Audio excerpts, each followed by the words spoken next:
Dia 8 de abril. Viva o seu chamado. Então Elias saiu de lá e encontrou Eliseu, filho de Safate. Ele estava arando com 12 parelhas de bois e estava conduzindo a 12ª parelha. Elias o alcançou e lançou a sua capa sobre ele. Primeiro livro dos Reis, capítulo 19, verso 19. No texto que lemos, Elias estava convidando um homem chamado Eliseu para ser o seu sucessor como um grande profeta da nação de Israel. E esse chamado foi registrado na Bíblia e nos ensina muito pela forma como aconteceu. Ao perceber que estava sendo convocado por Deus para uma missão, Eliseu não hesitou. Decidiu rapidamente e foi em direção ao seu chamado. Perceba que ao ser chamado, Eliseu não estava parado de braços cruzados, mas estava trabalhando arando a terra. Ele então imediatamente para o que estava fazendo e vai ao encontro de seus pais e se despede. Após isso, ele dá um banquete e então parte em direção a seu destino profético. Além de nos ensinar a respeito da fé e confiança no chamado que Deus tinha para a sua vida, mostra o quanto ele amava e respeitava sua família. Isso me ensina que quando Deus nos dá um propósito, ele supre todas as necessidades durante o processo. Anos atrás, fui pastorear uma igreja na cidade de Presidente Prudente, em São Paulo. Na época, deixei minha cidade natal e fui em direção ao chamado de Deus. E foi um tempo de muito aprendizado e amadurecimento, onde pude ver o cuidado do Pai com a minha vida e da minha família. Ele supria o necessário dia após dia, pois nossa renúncia estava firmada na fé e na confiança que tínhamos em relação ao nosso chamado. Não estou falando para você abandonar sua vida e seguir para um lugar distante, mas sim para que você saiba que se Deus prometeu algo para você, Ele cumprirá. E não deixará faltar nada durante o processo. Seja iniciar um trabalho voluntário, uma faculdade, uma empresa, a maternidade, enfim, saiba que Deus sempre lhe sustentará. Apenas se mantenha firme nos princípios dele e viva os propósitos que ele tem para você. O nível de sua renúncia determinará o quão longe você vai chegar. Palavra-chave: chamado. Leitura bíblica, João, capítulo 12. Jesus em Betânia. 6 dias antes da Páscoa, Jesus foi ao povoado de Betânia, onde morava Lázaro, a quem ele tinha ressuscitado.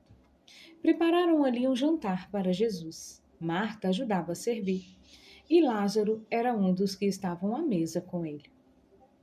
Então Maria pegou um frasco cheio de um perfume muito caro, feito de nardo puro. Ela derramou o perfume nos pés de Jesus e os enxugou com os seus cabelos. E toda a casa ficou perfumada. Mas Judas Iscariotes, o discípulo que ia trair Jesus, disse: Este perfume vale mais de 300 moedas de prata. Por que não foi vendido e o dinheiro dado aos pobres? Judas disse isso não porque tivesse pena dos pobres, mas porque era ladrão. Ele tomava conta da bolsa de dinheiro e costumava tirar do que punham nela. Então Jesus respondeu: Deixe Maria em paz, que ela guarde isso para o dia do meu sepultamento. Os pobres estarão sempre com vocês, mas eu não estarei sempre com vocês. O plano para matar Lázaro. Muitas pessoas ficaram sabendo que Jesus estava em Betânia. Então foram até lá não só por causa dele, mas também para ver Lázaro, o homem que Jesus tinha ressuscitado. Então, os chefes dos sacerdotes resolveram matar Lázaro também, pois, por causa dele, muitos judeus estavam abandonando seus líderes e crendo em Jesus. Jesus entra em Jerusalém. No dia seguinte, a grande multidão que tinha ido à festa da Páscoa ouviu dizer que Jesus estava chegando a Jerusalém.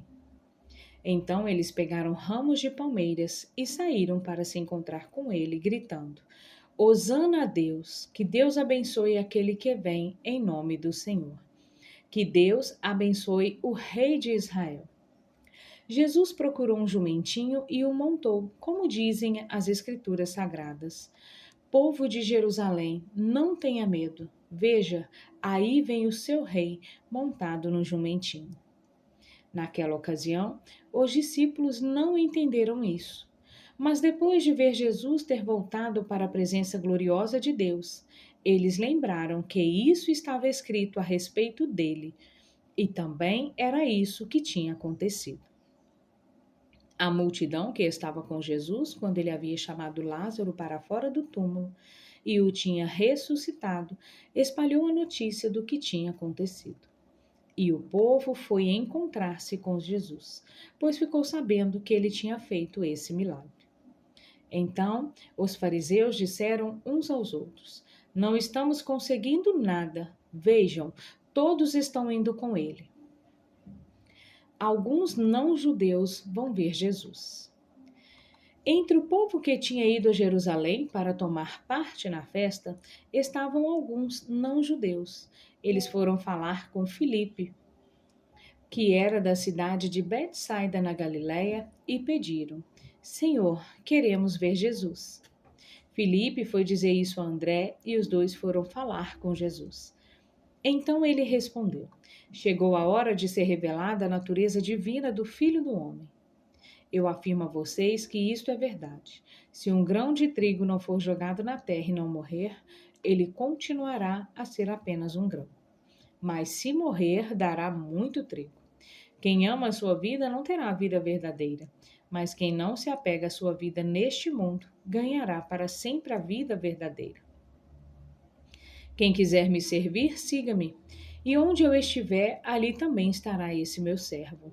E o meu Pai honrará todos os que me servem. Jesus anuncia sua morte. Jesus continuou: Agora estou sentindo uma grande aflição. O que é que vou dizer? Será que vou dizer: Pai, livra-me desta hora de sofrimento? Não, pois foi para esta hora que eu vim.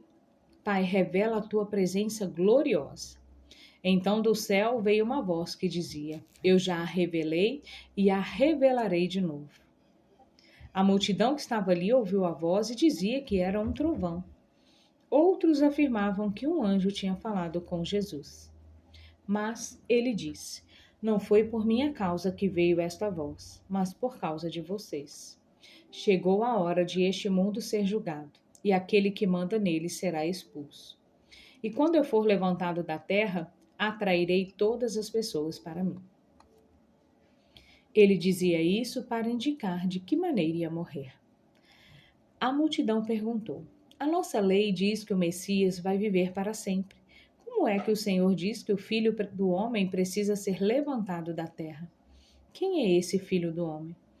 Jesus respondeu: A luz estará com vocês ainda um pouco mais. Vivam a sua vida enquanto vocês têm essa luz, para que a escuridão não caia de repente sobre vocês.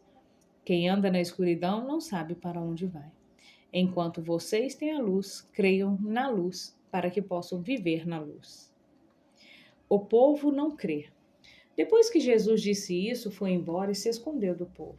Eles tinham visto Jesus fazer todos esses milagres, mas não criam nele. Para que se cumprisse o que disse o profeta Isaías: Senhor, quem creu na nossa mensagem? E quem viu que era o Senhor que estava agindo? Não podiam crer, porque, como disse Isaías, Deus cegou os olhos deles e fechou a mente deles, para que não vejam e não entendam, e não se voltem para ele e sejam curados por ele. Isaías disse isso porque viu a revelação da natureza divina de Jesus e falou a respeito dele. No entanto, muitos líderes judeus creram em Jesus, mas não falavam publicamente a favor dele, para que os fariseus não os expulsassem da sinagoga. Eles gostavam mais de ser elogiado pelas pessoas do que ser elogiado por Deus. As palavras de Deus julgam. Jesus disse bem alto: Quem crê em mim, não somente em mim, mas também naquele que me enviou. Quem me vê, vê também aquele que me enviou. Eu vim ao mundo como a luz para quem crê em mim não fique na escuridão. Se alguém ouvir a minha mensagem e não a praticar, eu não o julgo, pois eu vim para salvar o mundo e não para julgá-lo. Quem me rejeita e não aceita a minha mensagem, já tem quem vai julgá-lo. As palavras que eu tenho dito serão o juiz dessa pessoa no último dia. Eu não tenho falado em meu próprio nome, mas o Pai que me enviou é quem me ordena o que devo dizer e anunciar. E eu sei que o seu mandamento dá a vida eterna, e o que eu digo é justamente aquilo que o Pai me mandou dizer.